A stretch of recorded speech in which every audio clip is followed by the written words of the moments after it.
ஓம் சாந்தி 14/8/2024 காலை முரளி. ஓம் சாந்தி. பாப்தாதா மதுபன்.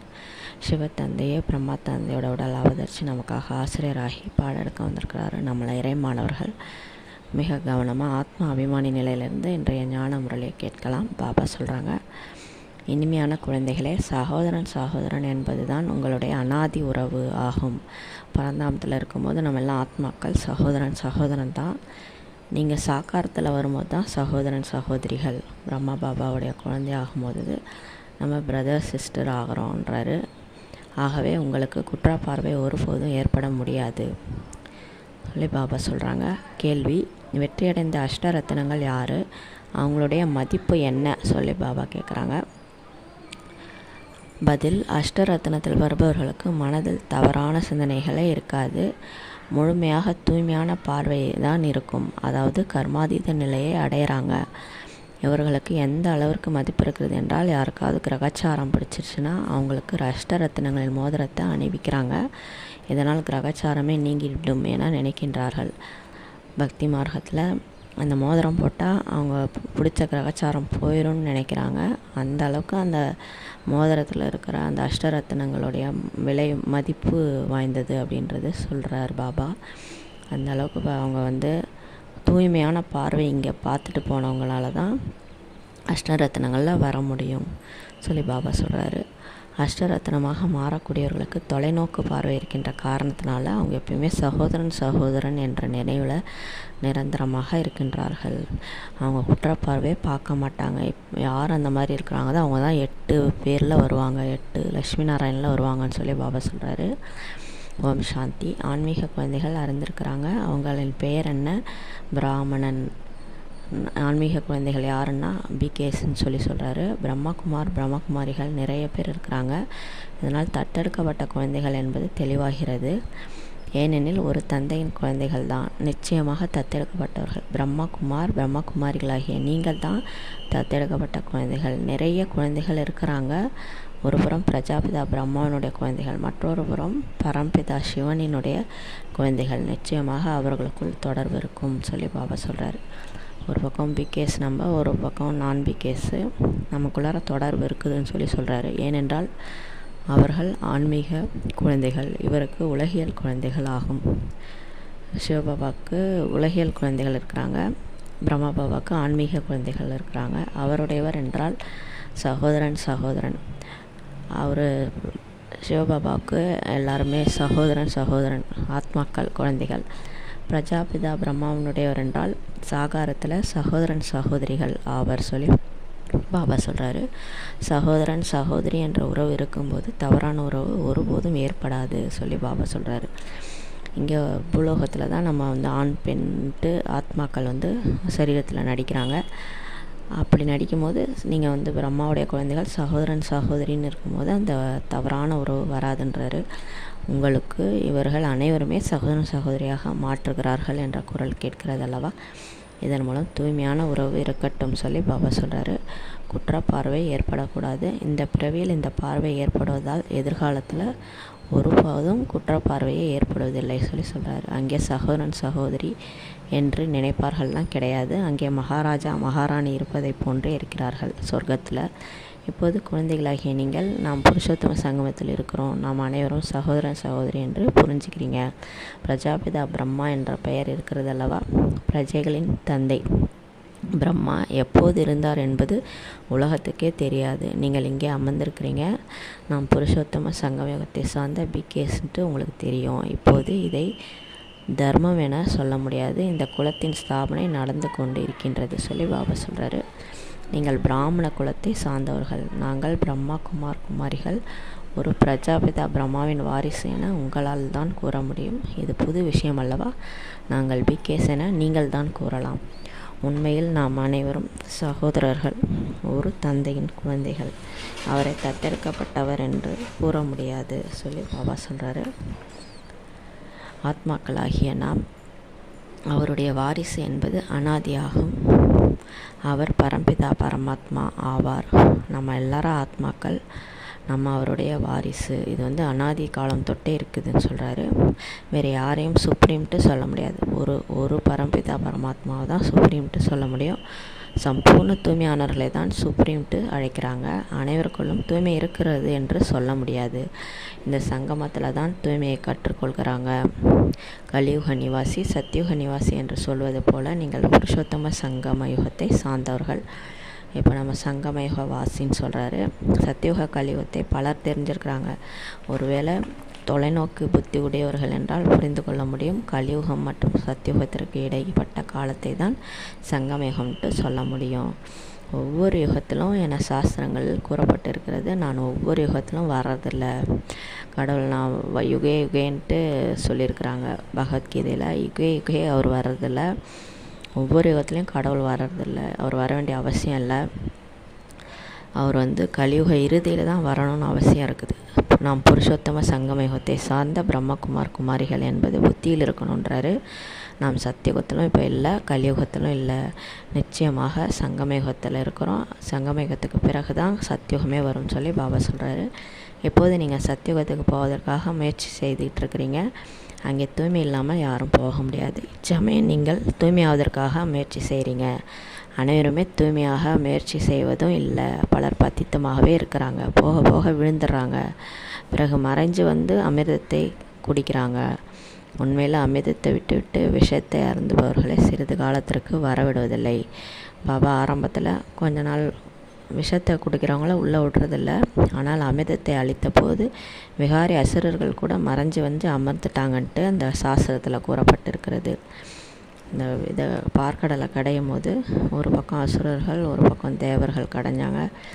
அதில் அந்த அந்த அமிர்தம் வரும்போது அது நாராயணர் மோகினி வேடம் போட்டு அதை கொடுப்பாரு. அப்போ அந்த ராகு கேதுன்னு சொல்லுவாங்களே அவங்களும் குடிச்சிட்டாங்க அப்படின்னு சொல்லுவாங்க. அதுக்கப்புறம் தான் அதை வெட்டிடுவாங்க. அவரை கழுத்தை வெட்டிடுவாங்க. அந்த கழுத்தில் தனியாக வால் முளைச்சிரும். அப்புறம் அவர் ஒருத்தருக்கு தலை முளைச்சிரும். அவர் தான் ராகு கேதுன்னு சொல்லுவாங்க. அது மாதிரி அசுரர்கள் கூட இந்த ஞானத்தை குடிச்சிட்டாங்க. அந்த ஞானத்தை அருந்துறாங்க அப்படின்னு பாபா சொல்கிறாரு. இந்திர சபையில் இது போன்ற அப்பவித்திரமானவர்கள் மறைந்து அமர்ந்தார்கள் என்றால் அவர்களுக்கு சாபம் ஏற்படும் சொல்கிறாரு. யார் விகாரத்தில் போயிட்டு இந்திர சபைக்கு வராங்களோ அவங்களுக்கு சாபம் ஏற்படும் பாபா சொல்கிறாரு. ஒரு கதை கூட இருக்குது இல்லையா, ஒரு பாடம் கூட இருக்குது. ஒரு தேவதை ஒரு மனிதனை அழைத்து வந்தார் அப்படின்னு சொல்லிட்டு, ஒரு தேவதை ஒரு விகாரியை அழைத்து வந்தார்ன்ட்டு அவருடைய நிலைமை என்னவாயிற்று என்ற கதை கூட கூறுகின்றார்கள். விகாரிகளாக இருப்பவர்கள் நிச்சயமாக விழுந்துருவாங்கன்னு பாபா சொல்கிறாரு. இது புரிந்து கொள்ளக்கூடிய விஷயமாகும். விகாரி ஆகிட்டு பிகே சென்டரில் முரளி கேட்டோன்னா கண்டிப்பாக விழுந்துருவோம் அப்படின்னு பாபா சொல்கிறாரு. விகாரிகளாக முன்னேறவே முடியாது. அவர்கள் சென்று கல்லாக மாறிவிட்டனர் என்று கூறுகின்றனர். மனிதர்கள் கல்லாகவோ மரமாகவோ மாறுகிறார்கள் என்பதெல்லாம் கிடையாது. கல்புத்தியாகி விடுகிறார்கள் பாபா சொல்கிறாரு. இங்கே வருவதே தங்க புத்தியாக மாறுவதற்காக தான் வரும். ஆனால் மறந்து விஷத்தை அருந்தினால் கல்புத்தியாகவே இருப்பார்கள் என்பது தெளிவாகிறது பாபா சொல்கிறாரு. ஞானம் கெட்டு ஒரு பக்கம் ஞானம் ஒரு பக்கம் அந்த பக்கம் கலியுக விஷயங்கள்ட்டு இருந்தோன்னா நம்ம கல்புத்தியாகவே கடைசி வரைக்கும் இருப்போம்னு பாபா சொல்கிறாரு. சாஸ்திரங்கள் கூட இவ்வாறு தான் எழுதப்பட்டு இருக்கிறது. இது எதிரிலேயே புரிய வைக்கப்படுகிறது பாபா சொல்கிறாரு. இந்திர சபை என்ற பெயர் வைக்கப்பட்டிருக்கிறது. புஷ்பராகம் தேவதை என்று விதவிதமான தேவதைகளை காண்பிக்கிறாங்க. ரத்தினங்கள் கூட வரிசை கிரமமாக இருக்குது இல்லையா. சிலர் மிகவும் நல்ல ரத்தினமாக கொஞ்சம் குறைவாகவும் இருக்கிறாங்க. சில ரத்தினங்கள் மதிப்பு மிகவும் குறைவாகும், சிலரின் மதிப்பு மிகவும் அதிகமாகும் பாபா சொல்கிறாரு. இந்த முத்து மாணிக்கம் அதுலேயே சில ரத்தினங்கள் நல்ல மதிப்பாக இருக்கும், சிலது மதிப்பு குறைவாக இருக்கும். 9 ரத்தினங்களின் மோதம் நிறைய செய்கிறாங்க இல்லையா, விற்பனை கூட செய்கிறாங்க. அதில் தான் அந்த முத்து வைரம் மரகதம் மாணிக்கம்ன்ட்டு எல்லாமே பதிச்சிருப்பாங்க. பெயரே ரத்தினங்கள் ஆகும். இங்கே அமர்ந்திருக்கிறாங்க அல்லவா, இது வைரம் இது மரகதம் இது மாணிக்கம் புஷ்பராகம் கூட இருக்கிறது. இரவு பகல் வித்தியாசம் இருக்கிறது பாபா சொல்கிறாரு. அவற்றின் மதிப்பிலும் கூட நிறைய வித்தியாசம் இருக்கிறது. இவ்வாறு தான் மலர்களுடன் ஒப்பிடப்படுகிறது. அவைகளிலும் பலவிதம் இருக்கிறது பாபா சொல்கிறாரு. யார் யார் எத்தகைய மலர்ன்ட்டு குழந்தைகளுக்கே தெரியும். பிராமணிகள் வழிகாட்டிகளாக வருகிறாங்க. பிகேஸ் அவங்க சிஸ்டர்ஸ்லாம் நமக்கு வழிகாட்டியாக கூப்பிட்டு வருவாங்க. அவங்க நல்ல மலர்கள் பாபா சொல்கிறாரு. சில ஸ்டூடெண்ட்ஸ் கூட புரிய வைக்கிறதுல மிகவும் கூர்மையாக இருக்கிறாங்க. பாபா பிராமணிக்கு மலர் கொடுக்காமல் அந்த ஸ்டூடெண்ட்ஸுக்கு கொடுத்தாராம். கற்றுக் கொடுப்பவர்களை விட அவர்களுக்குள் நல்ல குணம் இருக்கின்றது சொல்லி பாபா பார்க்குறாராம். சிலருக்கும் கோபம் என்ற பூதம், பேராசை என்ற பூதம் என அவகுணம் இருக்கிறதுன்னு சொல்லி பாபா பார்த்தாராம். இவர் மனசுக்கு பிடித்த வழிகாட்டி, இவர் 2ஆம் நம்பர் என பாபாவிற்கு தெரியும் சொல்லி பாபா சொல்கிறாரு. ஒரு சில வழிகாட்டிகள் இந்த அளவிற்கு பிடித்தமானவர்களாக ஆவதே கிடையாது. ஒரு சிலர் பாபாவுக்கு பிடித்த மாதிரி ஆகிறது கிடையாதுன்றார். எவ்வளவு மாணவர்களை யார் அழைத்து வருகிறார்களோ அவ்வளவு அவர்கள் பிடித்தமானவர்களாக இருக்கிறார்கள் சொல்லி பாபா சொல்கிறாரு. கற்றுக் கொடுப்பவர்களே மாயின் தாக்கத்தில் விகாரத்தில் விழுந்து விடுகிறார்கள். சில இடத்துல யார் ஞானத்தை புரிய வைக்கிறாங்களோ அவங்களே விகாரத்தில் விழுந்துடுறாங்க. சிலர் புதைக்குழியிலிருந்து வெளியே எடுப்பதற்காக சென்று தானும் மாட்டிக்கொள்கிறார்கள். சிலர் பக்தியில் இருக்கிறவங்கள போய்ட்டு ஞானத்தை சொல்லி புரிய வச்சு அவங்கள கொண்டு வரலான்னு போய் அவங்களும் போய் பக்தியில் விழுந்துருவாங்க. அவங்களும் என்ன ஆகிடுவாங்க, பக்தி செய்ய ஆரம்பிச்சிடுவாங்க, ஞானத்துக்கு வரமாட்டாங்க. அந்த மாதிரி கூட நடக்குது. பாபா சொல்கிறாரு, மாயா மிகவும் கடுமையானதாகும். நிறைய பேரை மாயா புதைக்குள்ள தள்ளிடுதுன்னு சொல்லி சொல்கிறாரு. குற்ற பார்வை மிகவும் ஏமாற்றுகிறது என குழந்தைகள் புரிந்து கொள்கிறார்கள். இப்போ எதனால் நமக்கு பிரச்சனை வருதுன்னா குற்றப்பார்வையால் தான் சொல்லி பாபா சொல்கிறார். குற்றப்பார்வையோடு இருக்கிறவரை சகோதரன் சகோதரிகளுக்கு என்ன டைரக்ஷன் கிடைத்திருக்கிறதோ அதன்படி நடக்க முடியாது சொல்லி பாபா சொல்கிறாரு. நல்ல பார்வை குற்றப்பார்வையாக மாறிவிடுகிறது. குற்றப்பார்வை விலகி உறுதியான தூய்மையான பார்வை அடையும் நிலைக்கு கர்மாதி நிலை என்று பெயர். எப்போ நமக்கு இந்த பார்வை மாறுதோ, எல்லாரையும் நம்ம நல்லவங்கள பார்க்குறோம், ஆத்மாவாக பார்க்குறோம், யாருக்கிட்டையும் எந்த குறையும் நமக்கு தெரியலையோ அப்போ தான் கர்மாதி நிலை என்று பெயர் சொல்லி பாபா சொல்கிறாரு. இந்த அளவிற்கு தன்னை சோதித்து கொள்ள வேண்டும். ஒன்றாக இருந்தாலும் விகாரத்தின் பார்வை கூடாது சொல்லி பாபா சொல்கிறாரு. இங்கு நீங்கள் சகோதரன் சகோதரியாக இருக்கிறீங்க. எல்லாரும் ஒன்றா, நீங்கள் ஆண் பெண் கணவன் மனைவி ஒன்றா இருந்தாலும் விகாரத்தின் பார்வை இருக்கக்கூடாது. நீங்கள் சகோதரன் சகோதரியாக இருக்கிறீங்க. இடையில் ஞான வாழ் இருக்கின்றது. நாம் பவித்திரமாக இருக்க வேண்டும் என்ற உறுதிமொழி எடுக்கணுன்றாரு. ஆனால் பாபா ஈர்ப்பு ஏற்படுகிறது, அந்த நிலை இன்னும் உறுதியாகவில்லைன்ட்டு எழுதுகிறாங்களாம் பாபாவுக்கே லெட்டரு. இப்படி ஆகக்கூடாதுன்ட்டு முயற்சி செய்து கொண்டே இருக்கிறாங்க. முழுமையாக தூய்மையான பார்வை ஏற்படும் போது தான் வெற்றி அடைய முடியும் சொல்லி பாபா சொல்கிறாரு. இது வரைக்குமே எல்லாம் விழுந்துக்கிட்டு இருக்கிறாங்க. எப்போ முழுமையான தூய்மையான பார்வை ஏற்படுதோ அப்போது தான் எல்லாருக்கும் வெற்றி கிடைக்குன்றாரு. எந்த ஒரு விகார எண்ணங்களும் ஏற்படாத நிலைக்கு தான் கர்மாதித நிலைன்ட்டு பெயர். இந்த குறிக்கோளை நீங்கள் அடையணும்னு சொல்லி பாபா சொல்கிறாரு. எவ்வளவு அதிசயமான மாலை உருவாகிறது, 8 ரத்தினங்களில் மாலை உருவாகிறது. நிறைய குழந்தைகள் இருக்கிறாங்களாம். சூரிய வம்சம் சந்திர வம்சம் இங்கே தான் உருவாகுதுன்றாரு. அவர்கள் அனைவரையும் சேர்த்து முழுமையாக தேர்ச்சி ஸ்காலர்ஷிப் அடையக்கூடியவர்களே 8 ரத்தினங்கள் தான். 8 பேர் தான் பாஸ்வித் ஆனரில் போகிறாங்க தண்டனை அடையாமல். இடையில் அவர்களை ரத்தினம் மாற்றக்கூடிய வைரம் சிவனை வைக்கிறார்கள். அந்த 8 ரத்தினங்களுக்கு நடுவில் 9 நவரத்னம்ன்ட்டு சிவபாபாவை தான் நடுவில் வைப்பாங்க. இதனால் தான் இந்த ரத்தினங்களே உருவாகிறது. கிரகச்சாரம் பிடிச்சிருதுன்னா 8 ரத்தினங்கள் மோதிரத்தை அணிகிறாங்க இல்லையா அந்த உலகத்தினர். இச்சமயம் பாரதம் முழுமையிலும் ராகுவின் கிரகச்சாரம் பிடிச்சிருக்குது. முதலில் விருக்ஷவதி அதாவது பிரகஸ்பதி தசை தான் இருந்தது பாரதத்துக்கு. இப்போ தான் ராகு திசை பிடிச்சிருச்சு. நீங்கள் சத்தியோக தேவதைகளாக ஒரு காலத்தில் இருந்தீங்க. முழு உலகையுமே நீங்கள் தான் ஆட்சி செஞ்சீங்க. பிறகு ராகு திசை வந்துருச்சு. இப்போது நம் மீது பிரகஸ்பதி குரு திசை இருந்தது. பெயர் விருட்சபதி என அறிகிறீர்கள். சுருக்கமாக பிரகஸ்பதி என்று கூறப்படுகிறது. நாம் உலகத்துக்கே அதிபதியாக இருந்தபோது பிரகஸ்பதி திசை தான் நம் மீது இருந்தது. இப்போது ராகு திசை பிடிச்சிருச்சு. எனவே நாம் சோழியை போன்று இப்போ மாறி இருக்கிறோன்ட்டு புரிஞ்சு கொள்ள முடியும். கேட்க வேண்டிய விஷயமே இல்லை. இந்த தேர்வில் தேர்ச்சி அடைந்து விடுவோமோ என குருக்களிடம் சென்று கேட்கிறார்கள்.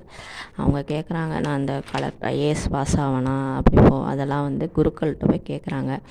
இங்கே கூட நம்ம பாபாட்ட போய் பாபா நாங்கள் பாஸ் ஆகுமான்னு கேட்குறாங்க. இவ்வாறு முயற்சி செய்து கொண்டே இருந்தால் ஏன் தேர்ச்சி அடைய மாட்டீங்கன்னு சொல்லி பாபா நம்மள்கிட்ட சொல்கிறாரு. ஆனால் மாயை மிகவும் சக்தி வாய்ந்தது குழந்தைகளே. புயலை கொண்டு வருகின்றது. இச்சமயம் சரி, இன்னும் போக போக இன்னும் நிறைய புயல் வந்தால் இப்போது நீங்கள் யுத்த மைதானத்தில் இருக்கிறீங்கன்னு சொல்லி பாபா சொல்கிறாரு. பாபா நம்ம முயற்சிக்கு தகுந்த மாதிரி தான் டெஸ்ட் பேப்பர் மாயா புயல் எடுத்துகிட்டு வருது. இப்போ பரவாயில்ல, ஆனால் போக போக இன்னும் நிறைய புயல் வரும். ஏன்னா நீங்கள் யுத்த மைதானத்தில் இருக்கிறீங்கன்னு சொல்லி சொல்கிறாரு. பிறகு நான் எப்படி உத்தரவாதம் உங்களுக்கு அளிக்க முடியும், நீங்கள் பாஸ் ஆவீங்களா இல்லையான்னு எனக்கு எப்படி தெரியுன்றாரு. ஏன்னா மாயா புயலை வீழ்த்திரோன்றாரு. முன்பு பாபா மாலையெல்லாம் உருவாக்குனாராம். 1 2ன்ட்டு யாரை 2வது 3வதுல வைக்கலான்ட்டு ஒதுக்கினாரோ அவங்க இன்றைக்கி பிகேவாகவே இல்லையாம், விட்டு போயிட்டாங்களாம், ஒரேடியாக முள்ளாக மாறிட்டாங்களாம். எனவே பிராமணர்களின் மாலையை இப்போ உருவாக்க முடியாதுன்னு சொல்லி பாபா சொல்கிறாரு. இது யுத்த மைதானம் அல்லவா. இன்று பிகேவாக இருக்கிறவங்க நாளை சூத்திரன் ஆகிடுறாங்க. விகாரத்தில் விழுந்தனர் என்றால் சூத்திரன் ஆகிவிட்டனர் சொல்லி பாபா சொல்கிறாரு. ராகுவின் திசை பிடித்து விட்டது, துரோகி ஆகிவிடுகிறாங்க. இவ்வாறு எல்லா இடத்துலையும் இருக்கிறாங்கன்னு சொல்லி பாபா சொல்கிறாரு. ஒரு ராஜ்யத்தில் இருந்து சென்று இன்னொரு ராஜ்யத்திற்கு சரணடைந்துடுறாங்கன்னு சொல்லி சொல்கிறாரு. அவர்களும் பார்ப்பாங்க, தனக்கு பயன்படுவார் என்று தெரிஞ்சு அடைக்கலம் கொடுத்துட்றாங்க. இவ்வாறு பல தேச துரோகிகளாகி விமானம் உட்பட எடுத்து சென்று வேறு ராஜ்யத்தில் இருக்கிறாங்க. பிறகு அவர்கள் விமானத்தை திரும்ப கொடுத்து விடுவார்கள், அவனுக்கு மட்டும் அடைக்கலம் கொடுத்துட்றாங்க. இந்த ஒரு நாட்டை விட்டு இன்னொரு நாட்டுக்கு போகிறத பாபா சொல்கிறாரு. விமானத்திற்கு அடைக்கலமே கொடுக்க மாட்டாங்க, அது அவர்களுடைய சொத்து இல்லையா, அதனால் அந்த விமானத்தை அவங்கள்கிட்டே கொடுத்துருவாங்களாம். மற்றபடி மனிதனுக்கு அடைக்கலம் கொடுக்குறாங்க சொல்லி பாபா சொல்கிறாரு. இதெல்லாம் பாபா பார்த்துட்டு சொல்லிகிட்ருக்காரு. இப்போது குழந்தைகளாகிய நீங்கள் தந்தையிடம் சரணடைந்திருக்கிறீங்க, எங்களுடைய மரியாதையை காப்பாற்றுங்கள் என்று கூறுகின்றீர்கள். என்னை இவர்கள் துயிலுரிக்கிறார்கள்னு சொல்லி பல திரௌபதிகள் அழைக்கிறாங்க இல்லையா. சத்தியுகத்தில் ஒருபோதும் இந்த மாதிரி துயில் இருக்கிறதில்ல. அவர்களுக்கு சம்பூர்ண நிர்விகாரின்ட்டு சொல்லப்படுது. சிறிய குழந்தைகள் கூட நிர்விகாரியாக இருக்கிறாங்க இல்லையா. எல்லா இடத்துல இருந்தாலும் சம்பூர்ண விகாரியாக இருக்கிறாங்க. கணவன் மனைவி ஒன்றாக இருந்தால் கூட நிர்விகாரியாக இருக்கிறாங்க. ஆகவே தான் நாங்கள் நரனிலிருந்து நாராயணாக, நாரியிலிருந்து லட்சுமியாக மாறிக்கொண்டு இருக்கிறோம்ட்டு சொல்கிறாங்க. அதுவே நிர்விகாரி உலகமாகவும் அங்கே ராவணனே கிடையாது சொல்லி பாபா சொல்கிறாரு. அதுக்கு ராமராஜ்யம்ட்டு சொல்லப்படுது. சொர்க்கத்தில் வீட்டில் இருந்தாலும் இல்லறத்தில் இருந்தாலும் நிர்விகாரியாக இருப்பாங்க. ராமர் என்று சிவபாபாவுக்கு தான் சொல்லப்படுது. ராமரின் பெயரை ஜபித்தல் என்பதன் பொருளே தந்தையை நினைவு செய்தல் ஆகும். சிலர் ராமஜெயம்லாம் எழுதுவாங்க இல்லையா, நோட் ஃபுல்லாக ராமஜெயம் எழுதுவாங்க. அது ராமரோட பேர், அது கடவுளை நினைக்கிறது தான் அந்த மாதிரி எழுதுகிறாங்க. ஆனால் அவங்க அந்த ராமரை நினச்சி எழுதுகிறாங்க. ராம் என்று சொல்லும்போது புத்தியில் நிராகாரர் தான் இருக்கின்றார். இப்போ நமக்கு ராம்னு சொன்னாலே நம்ம புத்தியில் கடவுள் தான் இருக்கிறாரு, புள்ளியாக இருக்கிற பரம்பிதா பரமாத்மா சிவன் தான் இருக்கிறாரு. ராம் என்று கூறுகின்றார்கள். சீதையை விட்டு விடுறாங்க. கிருஷ்ணரின் பெயரை எடுக்கும்போது ராதையின் பெயரை விட்டு விடுறாங்கன்னு சொல்லி பாபா சொல்கிறாரு. இங்கே தந்தை ஒருவரே, அவர் என்னை மட்டும் நினைவு செய்யுங்கள்ட்டு இப்போ நமக்கு சொல்கிறாரு. கிருஷ்ணரை பற்றி தப்பான்னுட்டு சொல்ல முடியாது. கிருஷ்ணர் தூய்மையற்றவர்களை தூய்மையாக்குவர் கிடையாது. ஏன்னா அவரோட பாதம் தூய்மையான உலகத்தில் தான் படும். இந்த கலியுகத்தில் கிருஷ்ணரோட பாதமே படாது. அவர் எப்படி நம்மளை மாற்ற முடியும்? அவர் நம்மளை மாற்றுறாருன்னா அப்போ மற்ற தர்மங்கள் கிருஷ்ணரை ஏற்றுக்க மாட்டாங்க. எல்லாரும் ஏற்றுக்கிற ஒரே கடவுள் நிராகார் தான். அதனால் அவர் தான் இப்போ பத்தித பாவனராக வந்திருக்கிறாரு. சிறிய வயதில் ராதையும் கிருஷ்ணரும் சகோதரன் சகோதரிலாம் கிடையாது. வெவ்வேறு ராஜ்யத்தில் அவங்க இருப்பாங்க. குழந்தைகள் தூய்மையானவர்களாக இருக்கின்றார்கள். குழந்தைகள் மலர் போன்றவர்கள், அவர்களுக்குள் விகாரத்தின் பார்வையே இருக்காது என பாபா கூறுகின்றார். பெரியவர்கள் ஆகின்ற போது தான் இந்த பார்வையே மாறுது. இப்போ கூட பாருங்கள், சின்ன குழந்தையாக இருக்கும்போது அவங்களுக்கு விகாரமே தெரியாது, பெருசானவருக்கு தான் மாறுறாங்க. ஆகவே தான் குழந்தையும் மகாத்மாவையும் சமன்ட்டு சொல்கிறாங்க.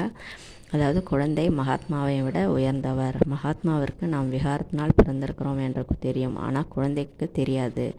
குழந்தைக்கு விகாரத்தினால நம்ம பிறந்தோன்றது கூட தெரியாது. அதனால் அது மகாத்மாவை விட உயர்ந்ததுன்னு சொல்கிறாரு.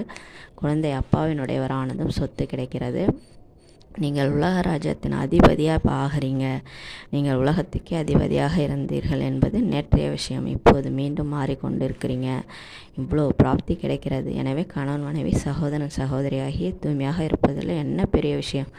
சிறிதாவது முயற்சி செய்ய வேண்டும் அல்லவா? வரிசை கிராமத்தில் முயற்சிக்கு இருப்பதான் பிரகஸ்பதி தசையில் செல்கிறீங்க, சொர்க்கத்திற்கு செல்கிறீங்கன்னு சொல்லி சொல்கிறாரு. பிறகு படிப்பிற்கு ஏற்ப சிலர் உயர்ந்த பதவி அடைகிறாங்க, சிலர் மத்தியமான பதவி அடைகிறாங்க, சிலர் மலர் ஆகிறாங்க, சிலர் என்னவோ ஆகிறாங்க. தோட்டம் அல்லவா, பிறகு பதவியும் அவ்வாறே அடைகிறாங்கன்றாரு. இவ்வாறு மலராவதற்காக மிகவும் முயற்சி செய்ய வேண்டும். ஆகையால் குழந்தைகளுக்கு காண்பிப்பதற்காக பாபா மலர்களை எடுத்து வருகிறாரு. தோட்டத்தில் பல்வேறு விதமான மலர் இருக்குது இல்லையா, பாபா அதை கொண்டு நமக்கு காட்டுறாரு. சத்தியுகம் என்பதோ மலர் தோட்டமாகும். ஆனால் இந்த கலியுகம் முள்காடு. எப்போது நீங்கள் முள்ளிலிருந்து மலராவதற்கு முயற்சி செய்கிறீங்க, ஒருவருக்கொருவர் முள் போன்று குத்துறதுலேருந்து தப்பிக்க முயற்சி செய்கின்றனர். யார் எவ்வளோ முயற்சி செய்கிறாங்களோ அவ்வளோ வெற்றி அடைகிறாங்கன்னு சொல்லி பாபா சொல்கிறாரு. காமத்தை வெல்வதால் தான் உலகத்தையே வெல்ல முடியும் என்பது முக்கியமான விஷயமாகும். இது குழந்தைகள் தான் செய்ய வேண்டும். இளைஞர்கள் மிகவும் அதிகமாக முயற்சி செய்யணுமா. பாபா இந்த முரளியில் சொல்கிறார் பாருங்கள். காமத்தை வெல்றதுக்கு இதில் இளைஞர்களுக்கு மிக அதிக முயற்சி செய்யணும். வயதானவர்களுக்கு சற்று குறைவான முயற்சி போதும். வானப்பிரஸ்த நிலை 60 வயசுக்கு மேலே ஆனவங்களுக்கு இன்னும் குறைவான முயற்சியே போதும். ஆனால் குழந்தைகளுக்கு இந்த சின்ன சின்ன குழந்தைகள் பிகே வராங்களே அவங்களுக்கு மிகவும் குறைந்த முயற்சியே போதும்னு சொல்லி பாபா சொல்கிறாரு. ஆனால் இதில் இளைஞர்கள் தான் அதிக முயற்சி செய்யணும்னு சொல்லி பாபா சொல்லியிருக்கிறாரு. ஏன்னா அந்த கவர்ச்சி இருக்குது இல்லையா, கல்யாணம் ஆனவங்களுக்கு கூட அந்தளவுக்கு கவர்ச்சி இருக்காது, அந்த இளைஞர்களுக்கு கவர்ச்சி அதிகமாக இருக்கும். அதனால் நீங்கள் அதை ரொம்ப அதிகமான முயற்சி செஞ்சு தான் காமத்தை வெல்லணும்னு சொல்லி பாபா சொல்கிறாரு. நமக்கு உலகத்தின் ராஜ்யத்தில் சொத்து கிடைக்கிறது. அதற்காக இந்த ஒரு பிறவி தூய்மையாக இருந்தால் என்ன என அறிகிறீர்கள். அவர்களுக்கு பால பிரம்மச்சாரின்ட்டு பொருள். நமக்கு உலக ராஜ்யமே கிடைக்கிது. அதனால் ஒரு பிறவி தூய்மையாக இருந்தால் என்ன, பாபா சொல்கிறார். கடைசி வரை தூய்மையாக இருக்கிறாங்க. தூய்மையாக மாறக்கூடியவர்களுக்கு பாபாவின் ஈர்ப்பு ஏற்படுகிறது. சிலர் பால பிரம்மச்சாரி கூட இருக்கிறாங்க, அவங்க கடைசி வரைக்கும் தூய்மையாக இருக்கிறாங்கன்னு சொல்கிறாரு. அவங்க அந்த மாதிரி மாறுறவங்களுக்கு தான் பாபாவின் ஈர்ப்பு ஏற்படுகிறது. குழந்தைகளுக்கு சிறிய வயதிலேயே ஞானம் கிடைத்துவிட்டால் தப்பித்து கொள்ளலாம். சில குழந்தைகள் இப்போ இருக்கிறாங்க இல்லையா, சின்ன வயசுலேயே ஞானம் கிடச்சுன்னா தப்பிச்சிருவாங்க. சிறிய குழந்தைகள் தூய்மையாக இருப்பாங்க. பிறகு வெளியே பள்ளிக்கூடத்திற்கு போகும்போது அந்த சங்கத்தின் தொடர்பில் தாக்கம் ஏற்படுது.